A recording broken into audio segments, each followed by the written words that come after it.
Hi friends, welcome back to universal gardens. Friends, ఇవాళ నేను మీకు ఒక మొక్క చూపిస్తున్నానండి. చూసేసేయండి, ఎంత హెల్దీగా బుషీగా బాగుంది కదండి. ఇది ఒక్క మొక్క కాదండి, సీడ్స్ చాలా వేసానన్నమాట. ఇలా గుబురుగా వచ్చింది. దీంట్లో చాలా మొక్కలు ఉన్నాయి ఫ్రెండ్స్. ఇది ఏ మొక్కో మీరు కనుక్కొని కామెంట్ చేసేసేయండి.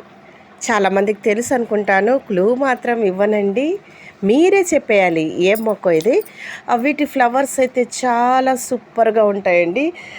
పింక్ అండ్ డీప్ వైలెట్ కలర్లో చాలా అందంగా ఉంటాయన్నమాట వీటి ఫ్లవర్స్. ఓకేనా ఫ్రెండ్స్, ఇప్పుడే క్లూ కూడా ఇచ్చేసాను ఇవ్వనని. ప్లీజ్ కామెంట్ చేయండి ఏం మొక్క ఇది. ఓకేనా ఫ్రెండ్స్, మీరు కూడా మీ గార్డెన్లో అందమైన మొక్కలు పెంచేయండి మరి. ఓకేనా, have a nice day to you. Bye. Keep gardening, keep smiling. This is